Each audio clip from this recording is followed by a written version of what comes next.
Customer Service Minister, Victor Dominello, and the member for Lismore, Janelle Saffin. Today, obviously, it was very pleasing for us as well to meet many of our coordinating agencies. And what we have, the Emergency Centre here, is all areas of government, federal, state, and local government areas working very closely together to ensure we get the Northern Rivers back on their feet as quickly as possible. They've worked tirelessly from the outset, and the Deputy Premier and Janelle Saffin and I were able to see that coordination in action, and I think it's incredibly pleasing, and it certainly instills me with confidence that the work that is going on here on the ground will ensure that we get through those immediate tasks as quickly as possible. We know it has been a devastating time up here, and we're probably moving through the initial shock for many people, difficult conditions, many, and I'll go through some of those numbers, not habitable, and it's not just here in this area. It's right across the Northern Rivers. Can I once again just thank the community? They have just done an amazing job. The spirits here remain incredibly high. The sacrifices, the courage that we've seen during this time has been absolutely inspirational, and it is really the Australian way, the New South Wales way. Our great communities coming together, pulling together to get through. In terms of where we sit today, the focus right now from the government perspective is probably in three key areas. Firstly is to get people into housing, into homes. Well, we've got an announcement which I'll get to shortly in relation to that. Secondly, getting the cleanup occurring as quickly as possible. I know it's a massive task in front of us. Everyone can see that on the ground. It is a substantial task ahead, but I'll speak to some further detail in relation to how that operation is underway and the work that we'll be doing going forward. And then also financial support. Providing financial support, we're working through that now. Obviously the Treasurer is here today, as well as the Minister for Customer Service, who has the task of cutting through bureaucracy and red tape. We want to get financial support for those who need it out as quickly as possible to help businesses, families, farmers get back on their feet as soon as we can. Now, in relation to housing, we have currently 1,234 people in temporary emergency accommodation in the Northern Rivers. There's been around 9,200 assessments of homes, of which 5,500 are damaged. So more than half of those homes that have been assessed to date are damaged, and 2,834 are not habitable. And this is just the beginning. So there's obviously a substantial task ahead. We heard this morning that we're still having isolated communities around the Northern Rivers that still haven't been able to be accessed yet. So the ADF, thousands of ADF now on the ground, working very closely with the thousands of government service agencies who are here, working tirelessly to get into those communities as quickly as possible and provide the service that we need. So today we are announcing a package that will support approximately 25,000 households in relation to housing support. It's a $551 million package in terms of housing. I want to thank the Commonwealth Government for providing 50 funding support for this. So the package today includes 16 weeks rental support for those people who need it. We know we have many people still in our evacuation centres. As I said, we have many people in temporary accommodation. That will provide for payments for single-person households of $6,000 and for larger families over $18,000 in financial support. Being out on the ground yesterday with Janelle Saffin, I want to thank her for the advice that she provided.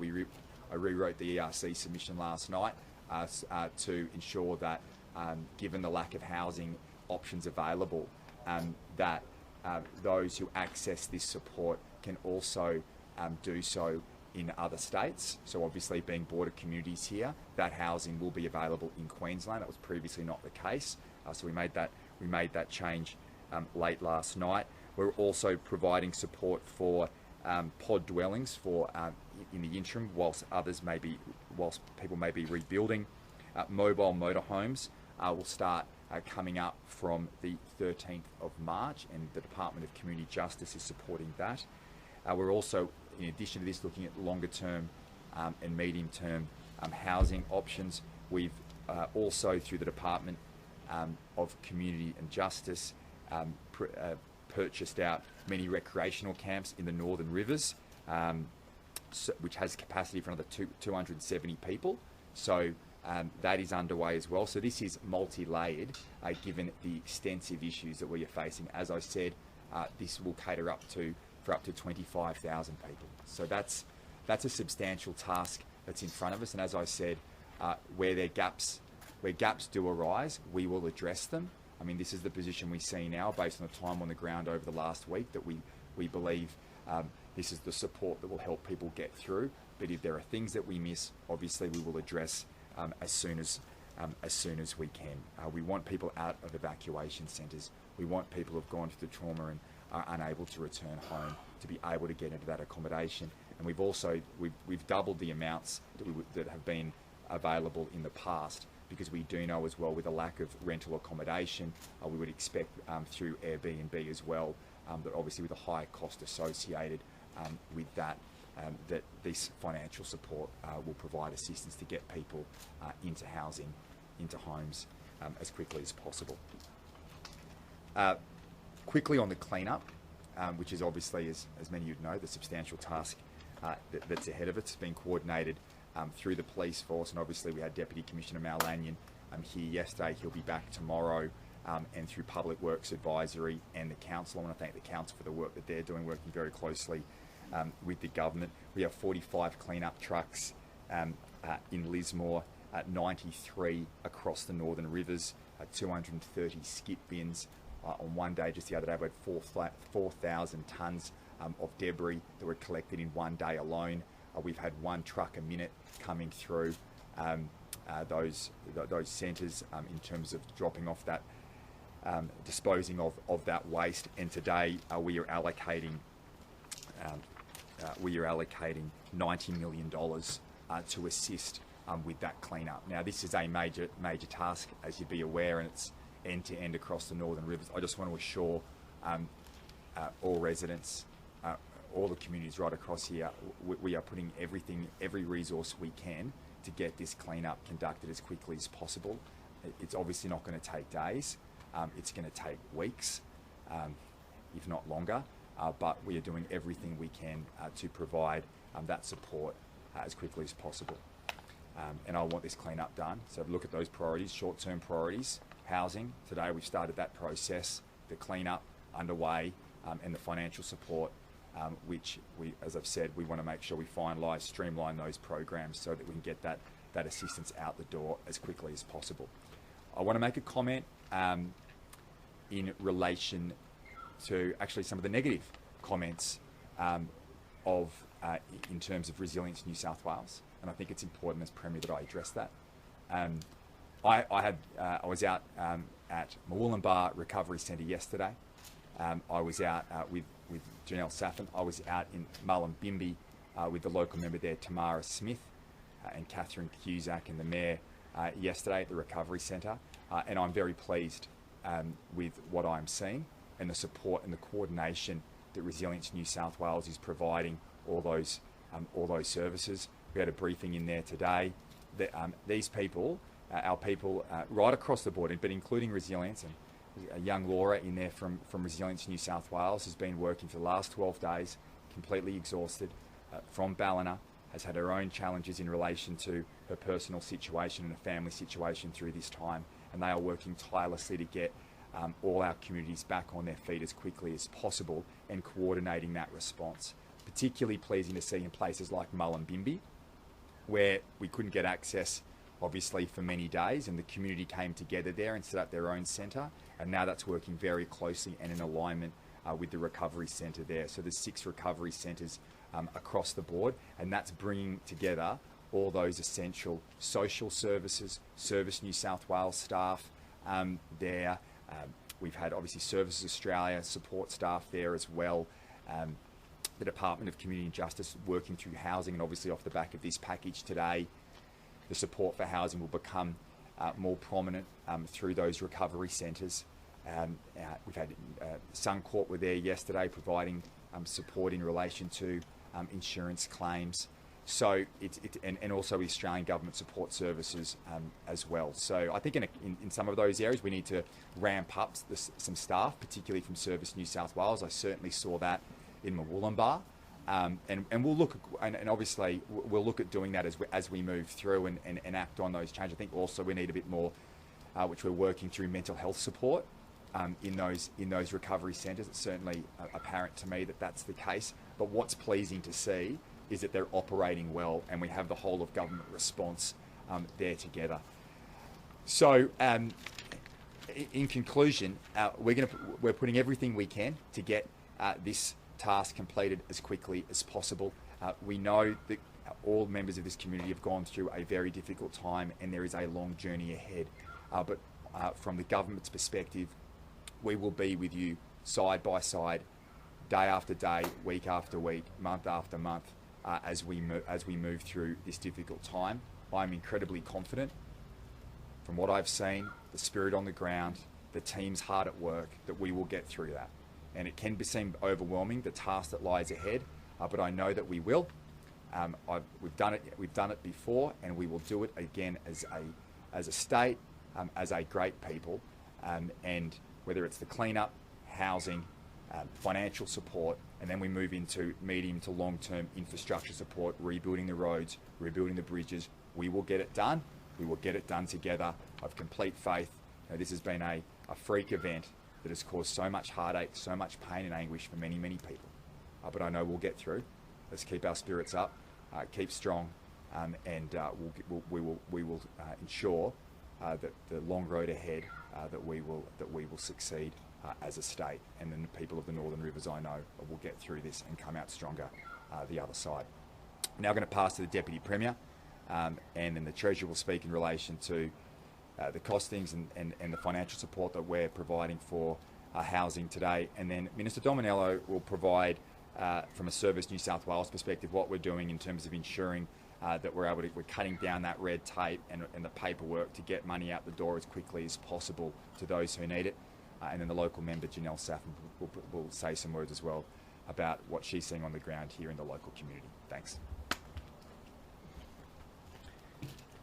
Well, thanks, Premier. And firstly, can I just begin by saying thank you to all of our police, emergency services, all our volunteers that are out there working on the ground.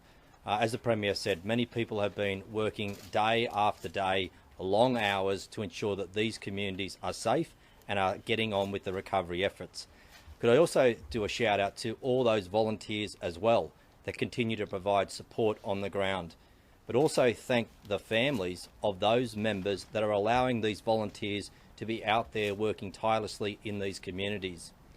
Today's package is very important, and the reason the package has been tailored in the way in which it has is because the Premier and myself, by working with those on the ground over many days, has ensured that it is tailored for the needs of these communities. It is tailored for individuals that have been impacted by the floods, businesses that have been impacted, primary producers and councils. And today is the first tranche of a number of support packages that will be rolled out in this particular area. Now, as we look at the recovery and as we look at the cleanup, it is going to be a huge task. Now, this morning I went to Alstonville and I had a look at the waste facility there. There are 700 trucks a day going through that facility right now. That is one truck per minute. Yesterday there was around 2,500 tonnes of waste that was put into that facility. The Lismore City Council, its transfer facility, also saw 1,000 tonnes of material yesterday go in there, 300 truckloads as well. And we're seeing another quarry being opened up at Peterson. This means that we want to see the clean-up work happening as quickly as possible. That is important for these communities, and we are throwing all resources into ensuring that that happens. Today, I want to also remind people about our recovery centres that have been established across these areas. These recovery centres are so important. For many people, they don't know where to go. They don't know what advice to actually seek. But what we've seen with these recovery centres is that they are a one-stop shop. That means people can go into these facilities, they can talk to different agencies, and they can get the information that is going to help them get back on their feet. And there is nothing more devastating to losing all of your belongings. For many people, they've lost their license. They've lost their documents, their passports, to even show who they actually are. So they can go into these facilities and get the advice and support that is needed. Talk to the Salvation Army. Talk about how they can get a roof over their heads, how they can get financial support, how they can actually get mental health and well-being support as well. I encourage the communities, as these recovery centres continue to open up in these areas, to go and visit them and to ensure that you are getting the right advice. Again, I know that the Premier and myself and the local members in these areas have been talking really hard with those on the ground. You know, you can't just come in one day and fly out the next. We've spent days on the ground talking to all of those people that it matters to, people that have lost their houses, people that have actually invited us in to show us the extent and the damage that is in front of them, how big this cleanup is going to be. And I want to make this point as well. We will stand side by side with you over the coming months and over the coming years. This is a big job, and this is a partnership that we will have with the communities of the Northern Rivers.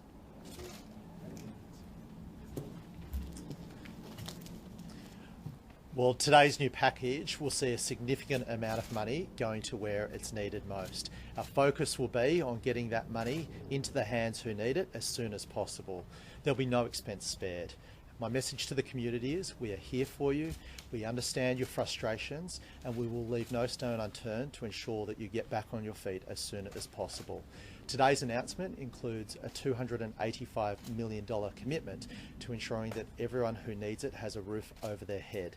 A significant investment will be made in rental relief for up to 16 weeks for temporary accommodation. In addition to that, we'll be spending $20 million to provide pods for people who are rebuilding their houses on their existing properties.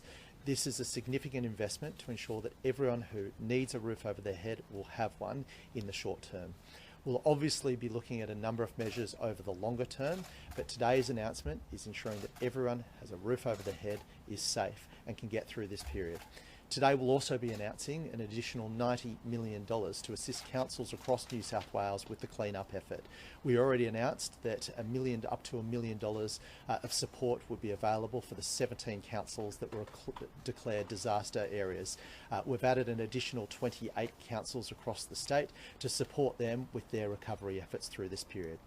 As I said, my message to the community up in Lismore, my message to communities right across New South Wales is just as we stood by you during the pandemic, just as we stood by you during the bushfires, so too will we use our strong financial position to stand by you during these floods and make sure that you get back on your feet as soon as possible.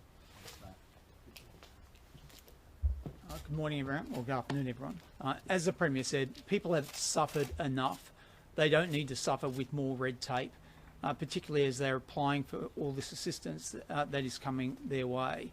And what we're doing, particularly through Service New South Wales, is to make sure we get rid of that red tape so we can get money to them as soon as possible in the easiest way possible.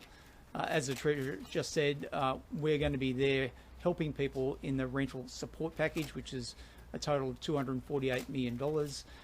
We will make sure that that is a seamless process.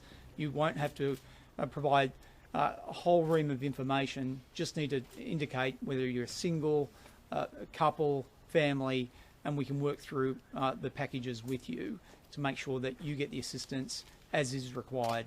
It will be retrospective and prospective in operation, so we'll make sure that you get that assistance as is required. If I could also give an update in relation to the business support package, the $50,000 packages that we released earlier this week. So far, over 800 businesses have applied for that support package, and the feedback has been very positive because, again, it is a pretty seamless process to go through. You can apply online, and the money will be flying out the door within 5 business days. Another thing I'd like to comment on is that there've been a number of service centres that have been impacted, and we understand that not everybody can go online, and that's a real challenge. When communication channels are down, people need to go to physical service centres. So what we've done immediately, as the Deputy Premier has said, we've established staff in the evacuation centres, in the recovery centres, and we've also got 2 mobile service buses that are here in Murwillumbah and at Lismore. And that's to make sure that they can provide the additional support that people need. So, for example, as the Deputy Premier said, when people lose a lot of things in floods, including documents such as birth certificates, such as marriage certificates, such as driver's licenses, please do not go through the stress and anxiety of thinking, how do I recover that? All you need to do is contact service 137788 or attend one of the centres, and they are there to help you recover or replace those documents, those critical documents, as soon as possible. Another thing I'd like to say is in relation to the various centres around. There are the ones that have been impacted are now back online, which are Tweed, Ballina, Grafton, Casino, Maclean. Those service centres are now, and have been for a number of days, up and running. Murwillumbah opens hopefully tomorrow, and then there's Lismore. We are literally looking for a temporary site to set up a service centre in Lismore as soon as practicable, because we know that there is a huge demand there. But again, we do have the mobile bus and the service centre available as well. Can I just finally conclude on over 1,200 people have registered for accommodation assistance. This is again a call out today to call 137788, call service, or attend one of the various centres if you need assistance. Please register and make sure that your voice is heard so that we can provide that much needed assistance, because you are going through hell on earth here at the moment, and we need to be there with you. Thank you.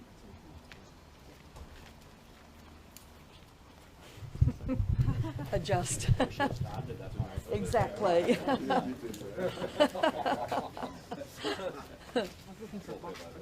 I know. Thanks, Miranda. Look, I know you're all anxiously awaiting to ask the Premier and others questions, but I'm going to have my say.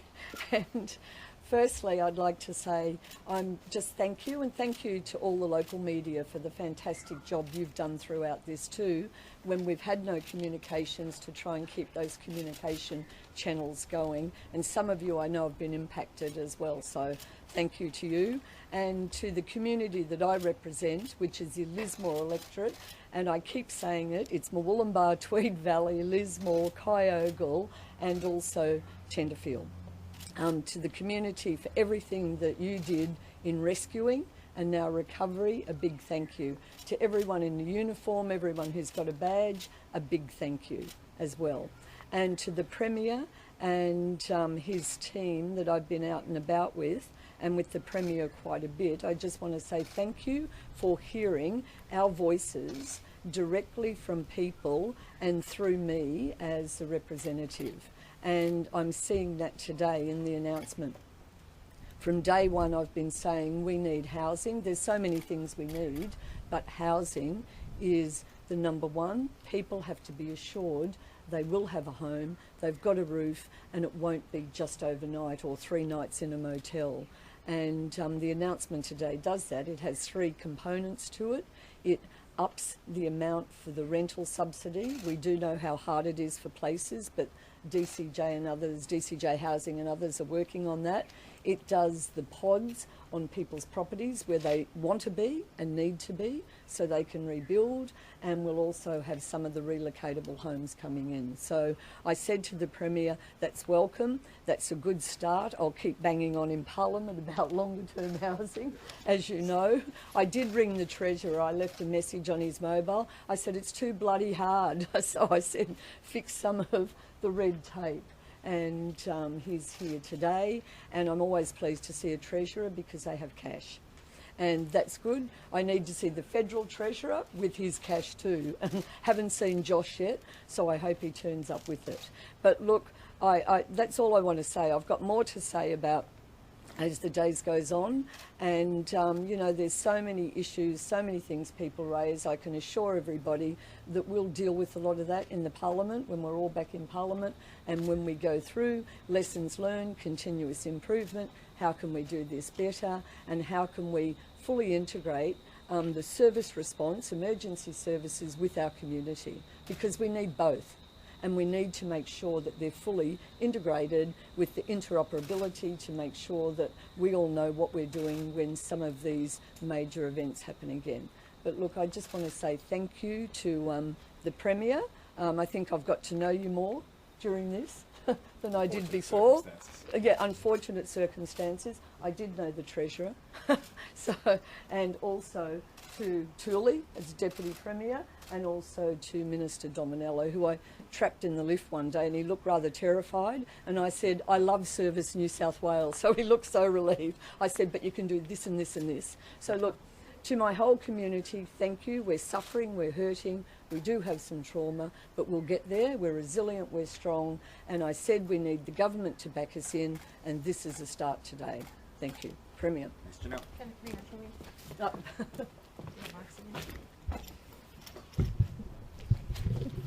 No one said they want to ask Janelle a question after we raise it. You go from the shortest to the tallest. I know. Thanks, Miranda. Sorry. Questions? Premier, you mentioned the priorities. Utilities. Yeah. When's the power and Yeah. sewage going to be back on? So utilities is going well. So Essential Energy, who are here today, and part of the operation inside, are working around the clock to reconnect homes and businesses to power where it is safe to do so. And it was remiss of me to not thank Essential Energy, because they are doing it. They are actually ahead of where we expect them to be. There are many areas that cannot be reconnected at the moment for a number of reasons. One, they still are isolated, and in addition to that, it's unsafe to do so in certain communities across the Northern Rivers. But they are working around the clock. Just yesterday, driving around the Northern Rivers, I must have passed a number of Essential Energy crews who were up reconnecting homes as quickly as they could, and I want to thank them very much for that. But obviously, in order for these communities to get back on their feet, getting electricity connected is essential. What about telephone companies? You know, 000, people haven't been able to call them, and then when they did call 000, who made the decision that those 000 calls would then be directed to the SES? I'm not sure of that, but obviously telecommunications has been a real challenge here. It's very difficult to coordinate an emergency response when there's no telecommunications. So obviously when we get through this, that's something that needs to be looked at. We've been in, from a government perspective, constant dialogue with the telcos to get telecommunications in those areas connected as quickly as possible, and we'll continue to be on the case. Obviously, we're seeing telecommunications come back in the major towns, but obviously early on, it was in Ballina last week, was still down, in Lismore and places like that. But obviously, we're concerned at the moment, all those small outlying communities that are in more isolated areas, that we get those telecommunications up and running as quickly as possible. One of the issues that was raised in there as well is as people are getting access to telecommunications, what we're finding is requests for help are immediately being made.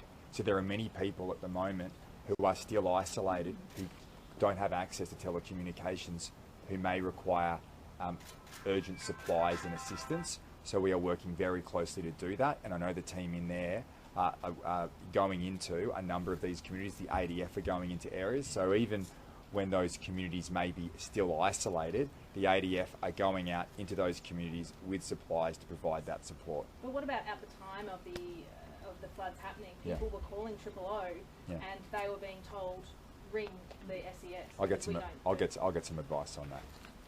What about CBD buildings? I've heard about the homes. Are there any condemned or need to be condemned in the CBD? In Lismore? Yes. Numbers? Well, the numbers I have, I'm going to get you specific Lismore. I'll get you them after I had those numbers inside. These are homes. These are homes that you've got those homes that are not habitable going forward, and that is 2,834. That's across the Northern Rivers in total. I'll get you a exact figure which we have inside in relation to those homes that we think will need to be demolished in the Lismore Town Centre. And obviously I'd want that to occur as quickly as possible. We learned a lot through the bushfires. Actually, we learned a lot from the Victorian government when we went through the bushfires here in terms of having a one contractor model, in terms of going through and cleaning up those homes that need to be destroyed.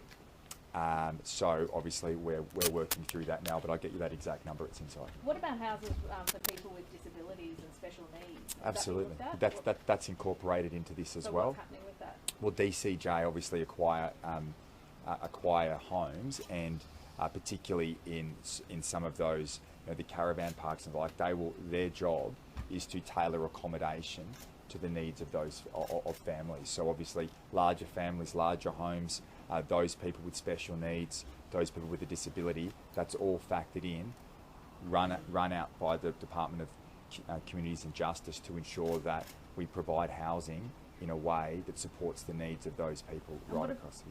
What about at the time of the emergency, people with disabilities?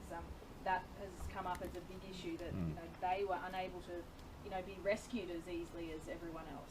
Is there something that you need to look at in the actual emergency response time for people with special needs? Oh, definitely. I think, as I've said, I mean, today's not the time for reviews. That time's going to come, and when it does, I think the immediate response and how and the multifaceted nature of that, we will have an honest assessment, and where there are areas where we can improve, particularly in circumstances where there are people with disabilities. One thing that struck me certainly over the last 10 days or so has been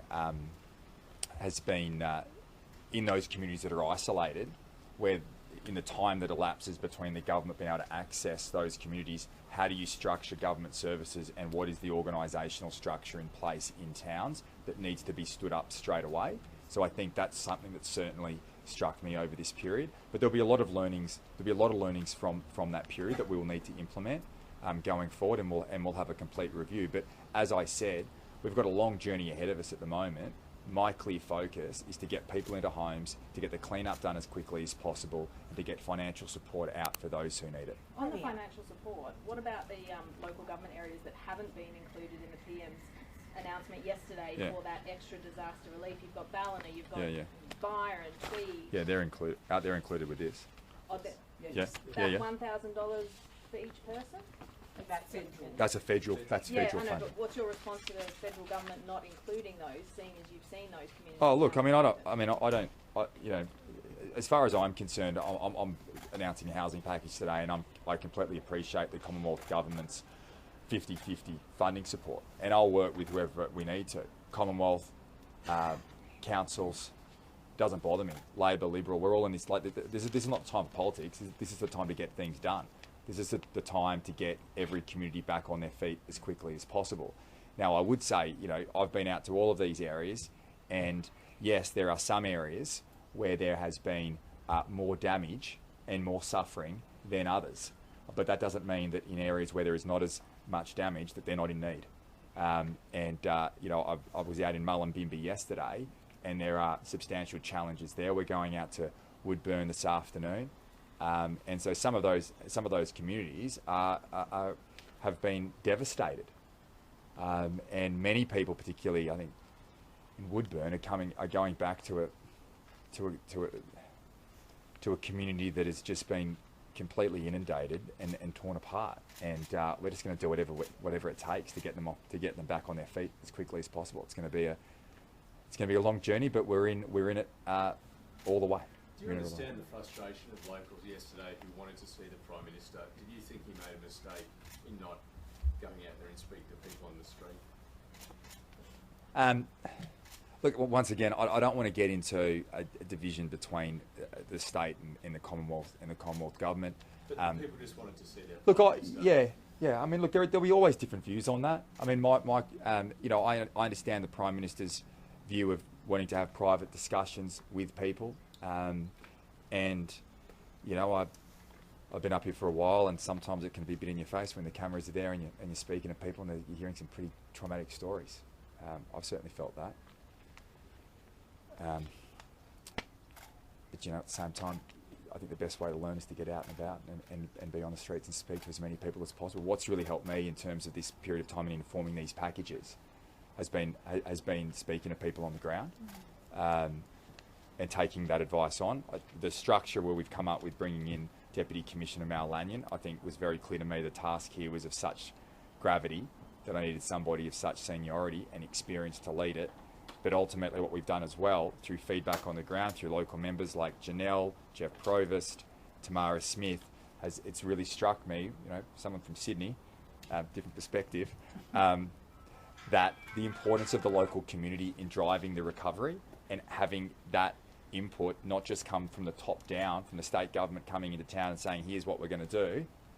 We need to have that buy-in and ideas coming through. And I think what I've heard on the ground from the local community, we've been incorporating constantly. And I also know, particularly places like Mullumbimby yesterday, the more it's worked, it would have been a challenge, but it's worked, in that you've now got greater integration between the recovery centre run by Resilience New South Wales and the local community centre.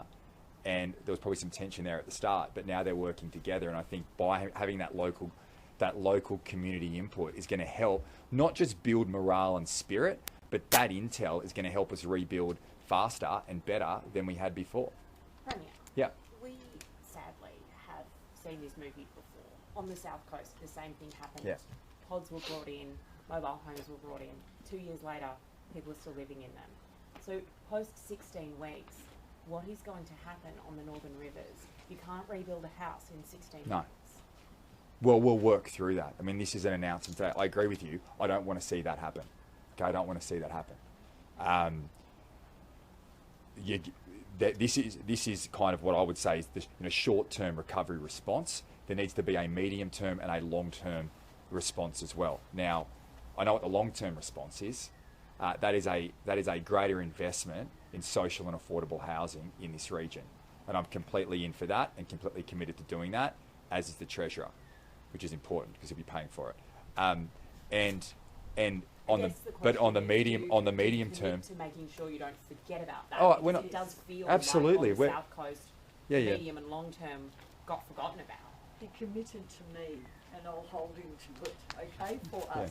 I think what the bushfires showed, and there were aspects of that response that went well, and I think sometimes when we have these natural disasters, it's generally short-term focused, and the pain and the trauma gets worse, and the sense of abandonment, whilst you might feel that at the start, could actually get progressively worse as the years progress. And it's the role of us to be here every step of the way, and that's really struck me whilst being here. And I'm very genuine when I say this government's not going to be here just for days. We're going to be here for weeks, months and years ahead, because this journey is going to be a long one. There's a massive task in front of us now, and I know that when we get this clean-up complete, if we can get that done as quickly as possible, that's going to lift spirits even more so in our towns.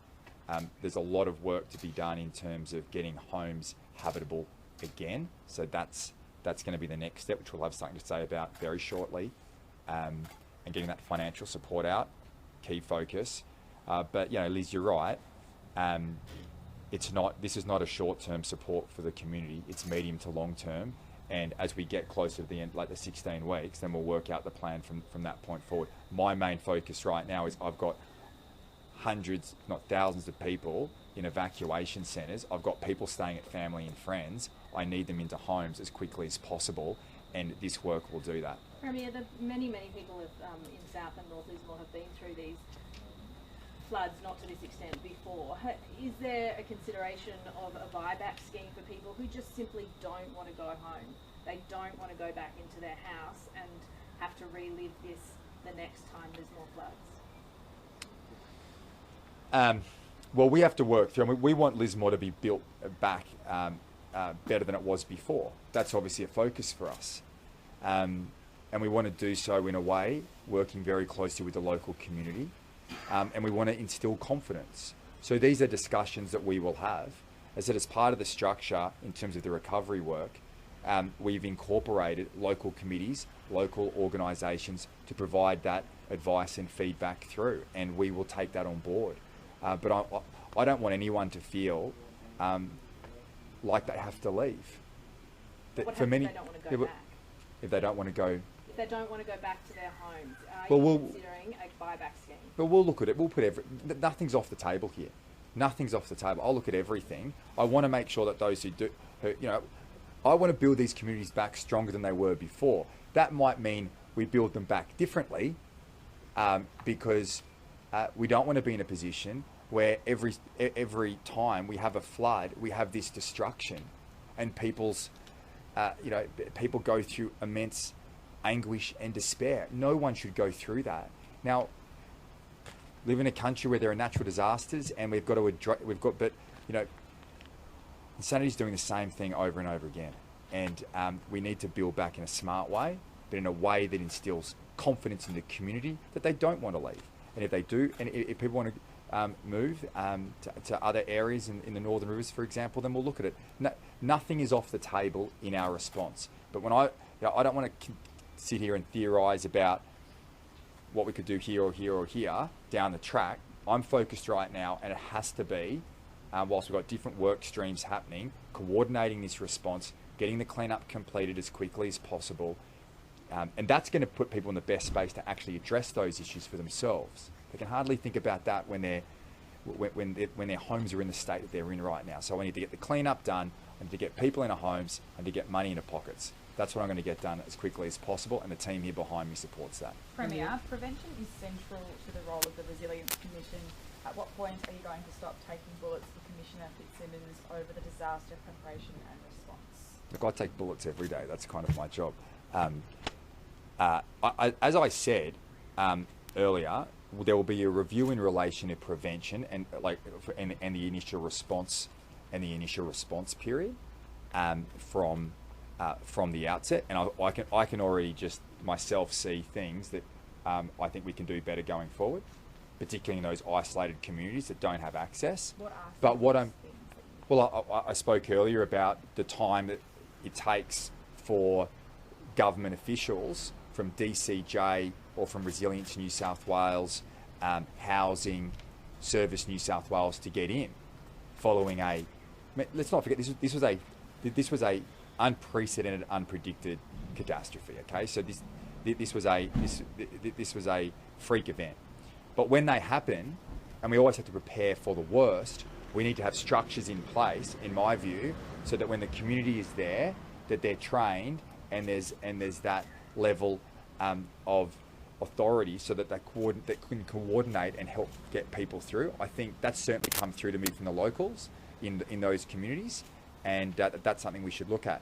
But I want to make the point I raised earlier. What I'm seeing on the ground now in our 6 recovery centres, now I think we can improve resourcing a bit, and I've picked up on that, and we will. But what I've seen is it's going well, and the feedback from local community groups and the councils in relation to resilience on the ground is incredibly positive. I'm not just saying that. I'm just relaying what I'm hearing from local community groups and the councils on the ground, and that fills me with confidence. I'd tell you if I wasn't confident about it. I'm confident about where and the role that resilience is playing and that coordination. I've seen it firsthand, and I'll see it again this afternoon, later in the day. But yeah, there will be a review, and as there should be, because you have to be honest when these situations occur. When people come up to me and say they felt isolated, they felt abandoned, I don't want anyone to feel like that. And if there are things that we can do better when we reflect on this and do an honest assessment, we will act on. I mean, people are going back into their homes, some that can, and are probably now cleaned out or cleaning out, drying their homes, but they've lost about $50,000 worth of content. Yeah. Is there support for them to help them? That's coming. We're working through that at the moment. And in addition to that, can I thank? There's a lot of people who have contacted me, a lot of leading corporate figures about getting donations in for white goods and things like that. So we're going to bring all of that together on Sunday night as well. There's a telethon that the Red Cross, I think, is heading up, and there'll be donations that come through. But I ask everybody to reach out and do and donate to to that cause, because we want to do everything when someone does come. Obviously, there are many homes that once cleaned out will be able to be lived in again, and we want to provide as much support as we can as quickly as possible and make them feel special and make their homes not just a house but a home. And we'll do whatever we can to do that, and the government will support and play a role in supporting that. But I also see the private sector and donations backing that in. Premier, there's been a lot of building supply issues for many, many months caused by, Orbeez, COVID, all that sort of stuff. Are you concerned about people being able to actually rebuild, like physically rebuilding, because of lack of supplies? Yes, and we've had labour shortages in the past, and we'll work through that and do a call out to. I mean, I've also heard this, speaking of the Treasurer, the last 24 hours in relation to panels, insurance panels. They've got shortages on their panels as it is, and we've had shortages in the past. Not just a statewide issue; it's a nationwide issue. So, got some ideas on that in terms of how we can bring in. It's not just labour; it's supplies as well that are restrained. It's also tradies. We need. I'd love to see tradies come into town. We need electricians. We need plumbers. You can start up at the Goldie and come down, and don't take housing away from where we need it here. But we need as many people to come in here, all hands on deck. And if you can lend a hand, if you're from Sydney and you've got capacity, come up and help. In terms of tradies coming in, there's access to hundreds of tradies that can be mobilised. Is there funding available in terms of housing to get people back to their actual houses and bringing people these sparkies down that you can commit to? Yeah, we'll look at that. I mean, as I said to the previous question, we want to do as much as we can to get as many people here who have capacity to help out, hands on the ground. Now, obviously, right now, in communities across Northern Rivers, we are focused on getting the cleanup done as quickly as possible, but that will move very quickly. Basic food and water and power Yeah. should be one of the high priorities. Absolutely, and our great teams at Essential Energy are working around the clock to reconnect, and they're doing that. Exactly. But then, obviously, when it comes to housing, we still need CCWs done by standard sparkies. Are there ways that we can bring in standard sparkies that aren't spread thin in these areas? yes, Funding as I said, available for that? as I said, we're looking at that, and if there are ways in which we can, if there are ways in which we can look at potentially incentivising, it's on the table. I said we'll look. We can mobilise. Thank you. Yeah, no worries, mate. Thanks, Ed. Sorry. Yeah. When you were Treasurer, did you support the formation of a new multi-billion-dollar resilience agency, now accused with overlapping the roles of the SES and the RFS and not delivering on its commitments? Look, when I was Treasurer, I opposed almost everything. That was my job. There are always different views, and I'm not going to go into discussions at confidential cabinet meeting. But what I'll say is, I think the premise is slightly incorrect, because there was a previous body that had an overarching role of all the emergency service agencies, or as SES, RFS, and the like. Now, that was dismantled, and resilience came in its replacement. Now, there's always going to be criticism of various government agencies from time to time, but I just want to keep making this point. In terms of recovery, the whole point here is the coordination of government agencies and services in a way that delivers outcomes on the ground. I am seeing that every day. Now, if I say something negative about the media, Liz will clap her hands. But I just think that what you're seeing on the ground here, in terms of those 6 recovery centres, and as they get rolled out, is working. Resourcing can be better, but it's working. It's coordinating those groups across the board. Now, if there are improvements that can be made in relation to prevention and immediate response, which I think there is a lot of merit to, we will look at that, and I am completely committed to where changes need to be made. They will be. But what I'm seeing now is what I expect. Thanks. Can I just ask on another matter? It does seem trivial in light of everything you're talking about here, but it affects a lot of people. Potholes are opening up all over the state. You've got a policy or an idea that's been put forward for people to be able to report potholes themselves. Can you just talk us through where that small... Someone over there. No, That's Victor. It's Victor. The big issues. Here he is. Well, what we need to do is make sure that we have a better response than what we've been doing for decades and decades. We've got 128 different councils. We've got state roads. People want to make it easier to report a pothole, but one thing we're looking at is to make things smarter as well. So garbage trucks, for example, go down every street, every road, every lane in the state at least once a week. If we can put cameras or sensors underneath or around those trucks so that they can identify the potholes, then we can identify really quickly in real time, which holes are the biggest, which ones are on main roads, i.e. the most dangerous, and then prioritise accordingly. Also, we've done trials with Canterbury Bankstown and some other areas, and it's showing really good results. But ultimately, if we can then, once we get on top of this issue, then start seeing there's a crack in the road, let's fix that before it becomes a pothole. So what I want to try and do out of this flood is to actually improve our systems, not simply go back to the old way. Right. Thank you.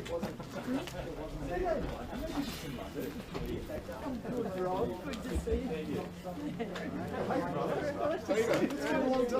you.